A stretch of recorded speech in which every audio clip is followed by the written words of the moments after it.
Estamos de regreso y el pastor Rubén va a compartirnos sobre las características del hombre carnal.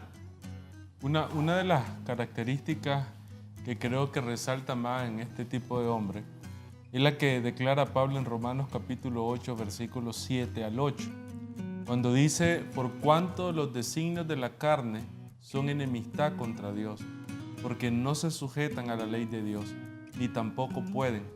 Y los que viven según la carne no pueden agradar a Dios. Entonces, una de las características que nosotros podemos encontrar en la Escritura acerca del hombre carnal es que internamente hay una lucha. Todavía no ha llegado una decisión a ser obediente a lo que la palabra de Dios está diciendo. Todavía no ha cedido el espacio a los principios, a los mandamientos de la palabra de Dios para su vida. Y eso lo podemos ver en la vida de una familia, lo podemos ver en la vida de un matrimonio. A los esposos les dice que amen a sus esposas, que traten a sus esposas como vasos más frágiles. Entonces, el hombre carnal, cuando escucha el consejo de Dios a través de la palabra, literalmente lo que hace es no sujetarse a ella, no la pone en práctica. Entonces ahí es donde vemos las grandes afectaciones de vida, ahí es donde vemos los grandes conflictos, ahí es donde vemos las grandes luchas internas que terminan teniendo una manifestación en su vida diaria, en su casa, en su hogar. Entonces, una de las características que hoy pudiéramos encontrar a la luz de la palabra del hombre carnal es su incapacidad o su falta de dependencia a poder seguir los lineamientos de lo que la palabra de Dios dice a nuestra vida, que al final son principios que nos bendicen, que al final son principios que nos guardan, que al final son principios que están bajo un diseño de preservación, porque toda la palabra de Dios tenía un propósito y era preservar todo el plan y el diseño de Dios para nuestra vida. Entonces, cuando nosotros vemos un hombre carnal, vamos a ver esa lucha entre hacer lo que Dios dice o simplemente apartarse de lo que Dios está diciendo. Ahora, lo difícil de esto es que cuando eso pasa, dice el apóstol Pablo, que uno termina recibiendo los frutos de lo que siembra. O sea, uno termina recibiendo, o sea, si sembramos para la carne, los frutos van a ser los frutos de la carne. Y si sembramos para el Espíritu, vamos a obtener los frutos del Espíritu. Entonces, creo que ahí está uno de los diseños, características importantes. Pastor Vladimir, ¿por qué un hombre que ha recibido a Cristo no quiere seguir el consejo? ¿Por qué un hombre que ha tenido el acceso al reino, de alguna manera quiere seguir viviendo de la vieja manera pasada?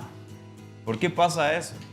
Bueno, esa respuesta tiene muchas aristas diferentes, pero la más profunda o la más manifiesta es el hecho de no rendir mi voluntad. Porque decía el pastor Rubén, el hombre natural vive en una gran lucha, y es verdad, porque conoce la palabra, recibe la escritura, pero en su interior la batalla de entregar el dominio de su vida es demasiado grande. Entonces se puede dar por egoísmo, se puede dar por falta de madurez, se puede dar por interpretar las cosas a mi manera, como yo quiero, que al final es egoísmo. Entonces, por no entregarse, o sea, el Getsemaní nos enseña mucho.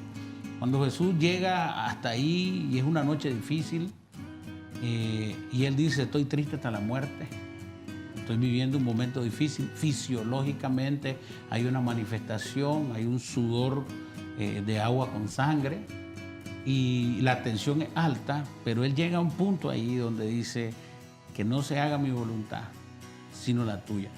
Esa entrega es el ejemplo de lo que nosotros tenemos que hacer para salir de los diferentes ámbitos de inmadurez. Para llegar a donde Dios me quiere llevar, yo tengo que llegar a ese punto de quiebre, donde yo le digo: bueno, Señor, hoy todo lo mío, como Pablo dijo, veo mi conocimiento como basura ante el conocimiento de Dios, porque en un tiempo su conocimiento era su trofeo. Ahora, se había esforzado mucho, había alcanzado tantos títulos, pero en un momento él llegó a decir: todo lo que sé ante Dios está en un segundo plano. Esa es la parte, o esa es la decisión o la acción del ser humano que lo hace transicionar a un nivel de vida espiritual porque el que es espiritual es guiado por el Espíritu. Entonces, mientras yo dirijo mi vida a mi manera, yo sigo batallando en la carne y viviendo en la carne. Entonces decía Filipenses 1:6, estando persuadido esto, que el que empezó en vosotros la buena obra, la va a perfeccionar hasta el día de Jesucristo. Eso me dice a mí que yo tengo el apoyo, que no estoy solo, que hay un plan de acompañamiento en mi proceso. O sea, me quieren llevar a un ideal que es la estatura de Cristo, es la persona de Cristo. Y en ese proceso hay un plan de acción trabajando conmigo el Espíritu Santo. No es un tema de fuerza de voluntad, porque por fuerza de voluntad nadie se entrega al Señor. Por fuerza de voluntad nadie deja de ser carnal.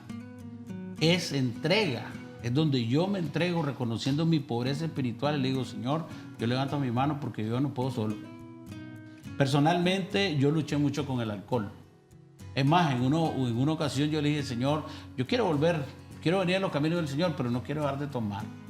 Pensamiento carnal, 100%, porque yo quería entrar en una transacción con Dios. Sí, voy a arreglar el 80% y este otro 20% yo me sigo echando, yo no le hago daño a nadie, yo no peleo, yo bebo mi licor tranquilo y voy a la iglesia. Entonces, el carnal concibe vivir en los dos ámbitos.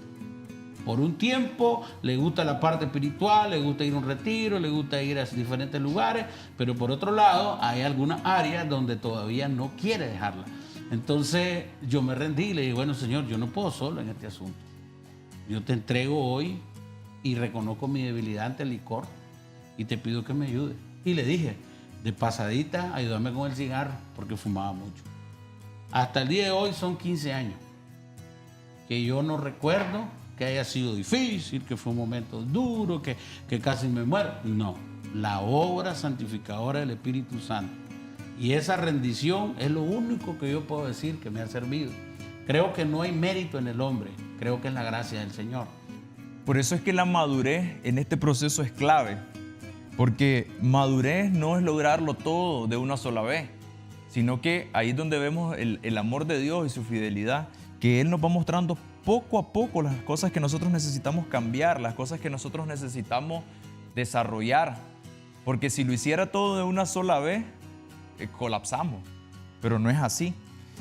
La clave va a ser que cada vez que el Señor nos hable y nos muestre lo que tenemos que hacer en el día de hoy, nosotros podamos rendirnos y ser obedientes y dejarnos guiar. Y así poco a poco vamos a ir avanzando y se va a cumplir el verso que usted nos mencionaba de Filipenses 1:6, que dice que Él va a ir perfeccionando la buena obra sobre nuestra vida.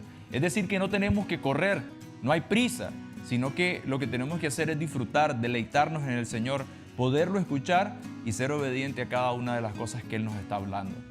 Les invitamos a que sigan conectados con nosotros, ya que en el próximo programa vamos a hablar del hombre espiritual.